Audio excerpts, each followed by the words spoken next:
This is the Grand Pagsan. Search for Bida-Bida Pilipinas 2025.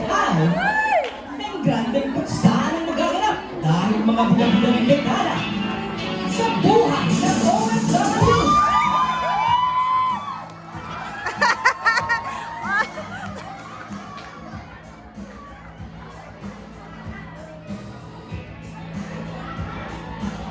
We are now presenting our candidates for the Grand Pagsan 2025.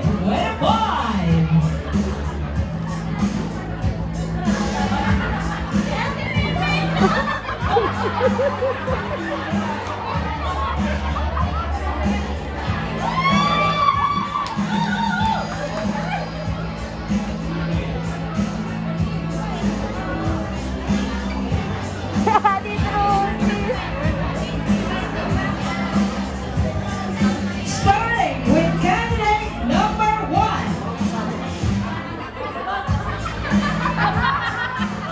Candidate number 1 is Miss Brad for Remittance.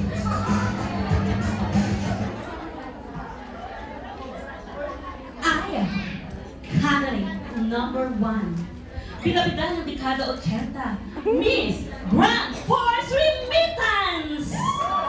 Na naniniwala sa kasabihan, kung ayaw nyo, pupwersahin ko kayo. Bago pa mauso ang terminong mandatory, nauna muna ang force remittance noong 1985.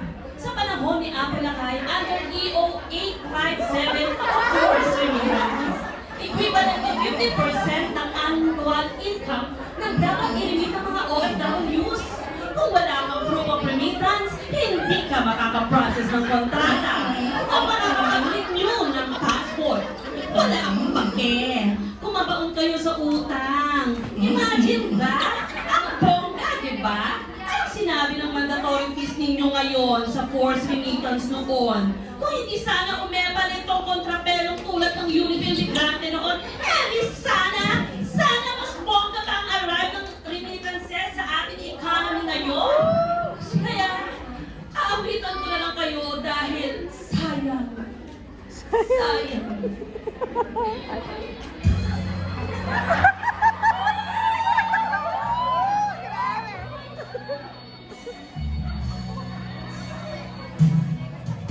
Hanggang ngayon, maalala sa ng remittance, mo'y nagdaraan. Kung di kayo noong nagrali, pulsa ko'y anong sigla at saya. Ngunit bakit hindi nyo nakita sa iyong 857? Pilipinas ay tiyak na walang sabla. Sayang na sayang talaga ang force remittance na alay sa inyo. Sayang na sayang talaga ang force remittance di na makakapag sa inyo. Pwersahan migrasyon na nga, pati remittance, pwersahan pa. Siyempre, alam nyo na Unifair muna ang Hong Kong bago Unifair muna ang Unifil bago maging United Philippines in Hong Kong. Moving on! Because no thanks para kay candidate number 1. And our next candidate, bida-bida ng dekada 90. Let us please welcome Cotton Queen!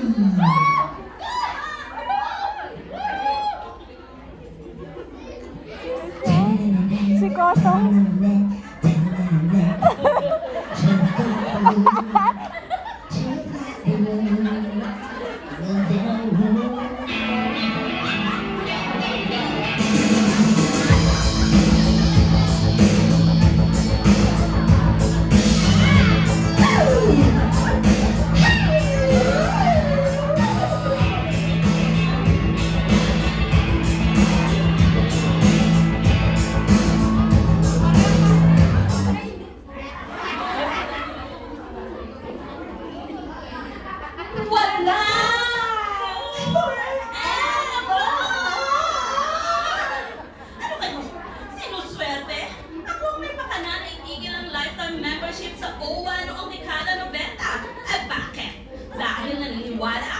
kasabihang ang forever ay nasa isip lamang.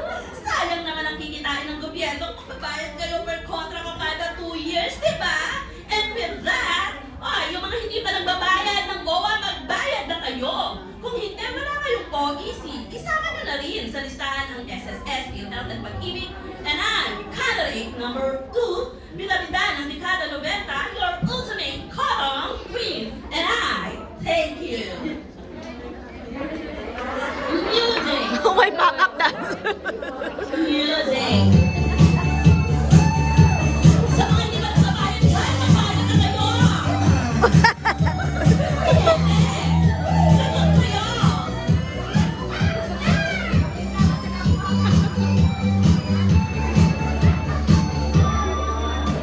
Sa pusong isigaw, wala ng proteksyon at servisyo. Naiinis ako, nasisira ang araw ko. At di ko alam bakit ba nagkakaganto. Di tayo magkakagulo basta magalan ka ngayon.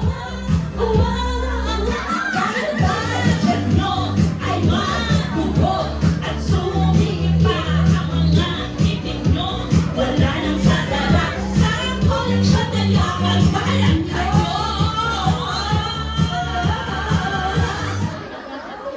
Ay, bakit naman nagbabayad tayo ng GOA? Wala naman tayong napapala. Pang-repatriation lang yan. Wala nang serbisyo, proteksyon. Pag may nangangailan, naku, tayo din ang magtutulungan. Hindi rin forever ang kapangyarihan. Candidate number 2, moving forward. Here's candidate number 3, bida-bida ng dekada 2000. Let's please welcome Miss Universal Payment!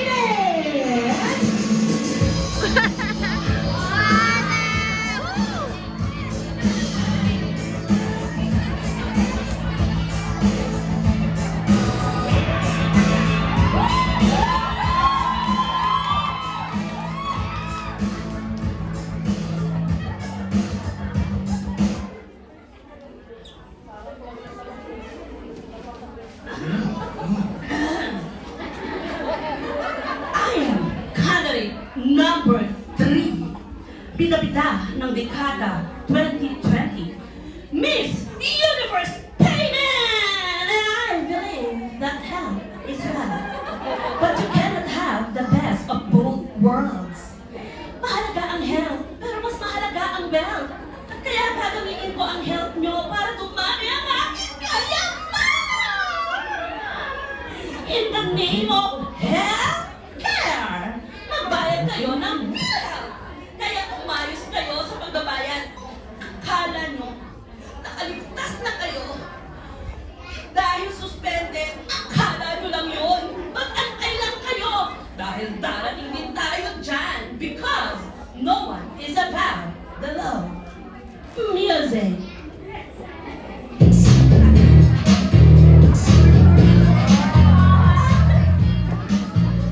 Universal Healthcare, tayo ay masasabis. Mga benepisyo kayo ay mababaliw.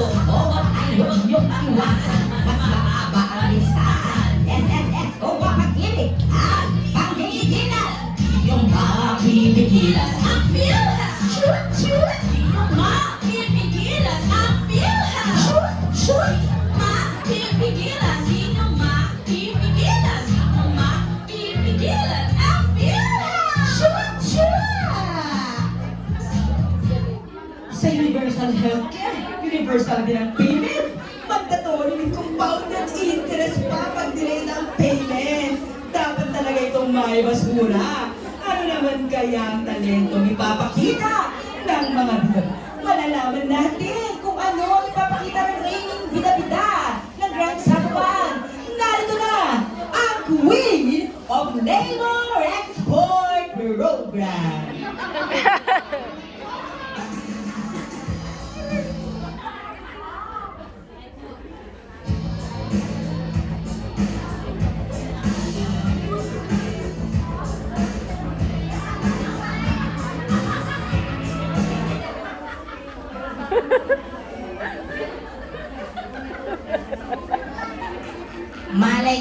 nyo? Pakay ko. Hindi nyo alam. Eh, di mas lalo na ako hindi ko alam. I don't need a model because hindi na uso ang Ajinomoto. All that I know is sa mundong ito, 8,000 na Pilipino ang umalis sa bansa kada araw. Ah! Saya-saya! Happy naman kayo, di ba? Since the 1970s, ako na ang kinakapitan nyo. Hindi na lang mga produkto ang ini-export. Tao na din. Hindi naman kayo pinipili. With Labor Export Program, kahit magkaroon ang ating ekonomiya, tumataas ang GDP. As a sign of appreciation, tinawag namin kayong modern day superheroes. Itinayo ang Pinoy ni Yowa at ngayon ay may DMW. What else can you ask for?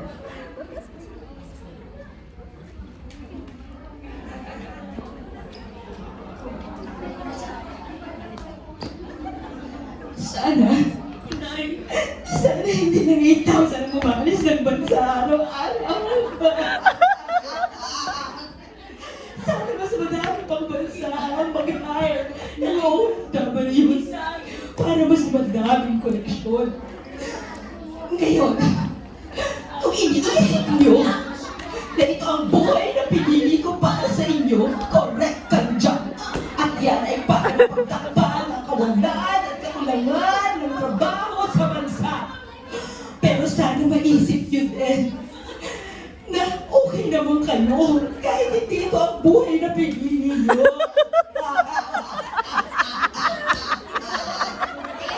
Sana maisip nyo gaano kasakit na hindi sa bulsa ko mapupunta ang lahat. At sana maisip nyo din na masakit sa bank kapag nagrarali kayo dahil walang maayos na serbisyo para sa inyo. Eh, afford nyo naman kasi kumikita kayo ng dollars. Ngayon, andito na ako, andyan kayo, andito na ako, andyan kayo, andito na ako, andyan kayo. O kahit sa namang lupalong ng mundo, dito, dalagal ako ang obligasyon na pangalagaan ito at inayo sa inyo dahil magulang ako. Literal na magulang ako. Magulang ako. Hindi niyo ako magugulangan. And cut.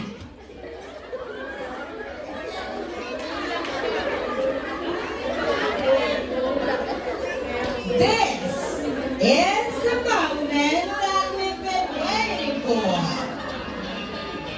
This year's pageant is different because the winners will be chosen by our Madlang people.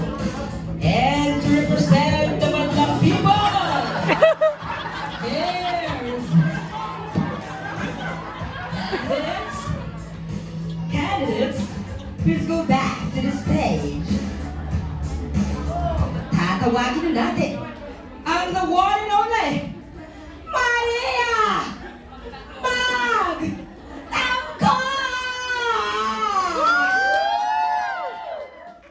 at sasalubungin niya tayo ng isang sample.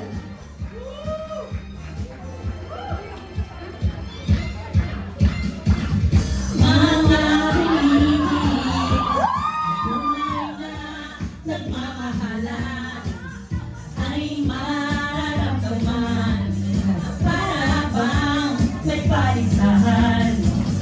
Walang nagbago, sa kwento.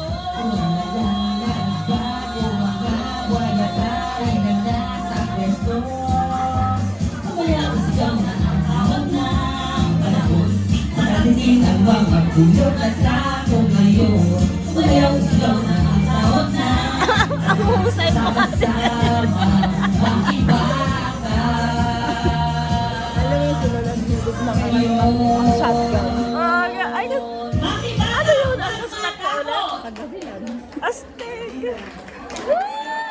What's up, Madlang people? Mula sa lupain kulang sa bigas,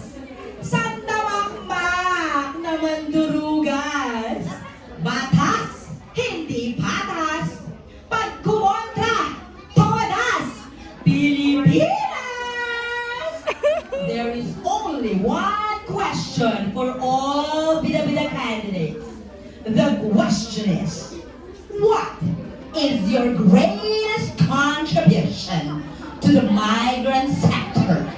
I repeat, what is your greatest contribution to the migrant sector? Miss Grant Force Remittance? How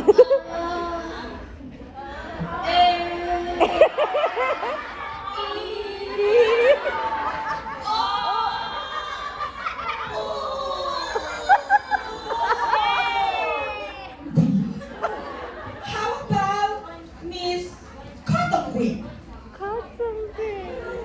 Akala ko beauty pageant to. Quiz bee pala. And hi, thank you. Next, Miss Universal Peanut? I believe that my greatest contribution is your contribution.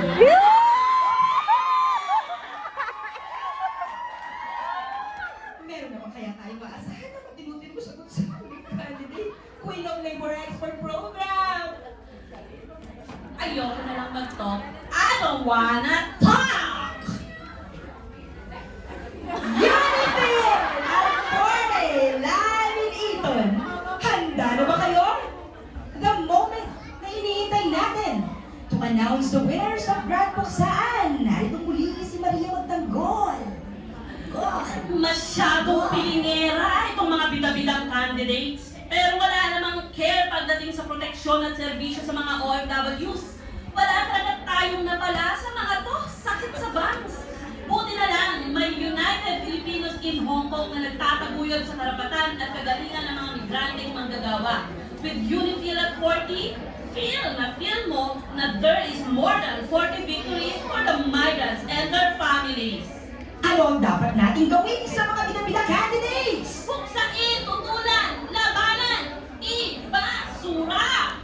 Ang tulad ni Grand Force Remittance, napuksan na natin yan noon dahil sa sama-samang pagkilos. Ayan na ang kanyang award. At para naman,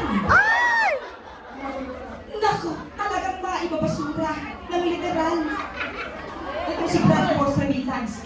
At para naman kay Cotton Queen, dapat lang talagang naman basura niya. Ibasura! Kay Miss Universal Payment naman, ano ang ating husga? Labanan, tutulan! Ayan, ang award. Baka naman. At sa Queen of Labor Expert Program, Ay ating mawawakasan lamang kung magkakaroon ng nakabubuhay na sahod at trabaho sa Pilipinas.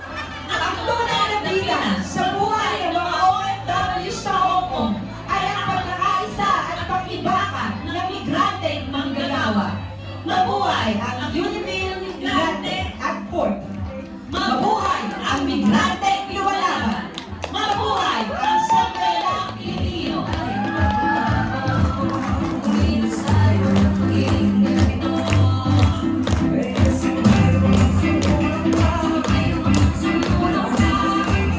Sa paghihiwala at pagkakasa ay talumpay at pagkasa.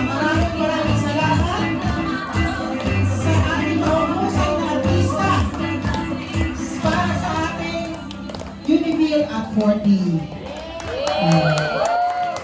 Correct, husay. Salamat din sa napakahusay na voiceover. Talagang entertain.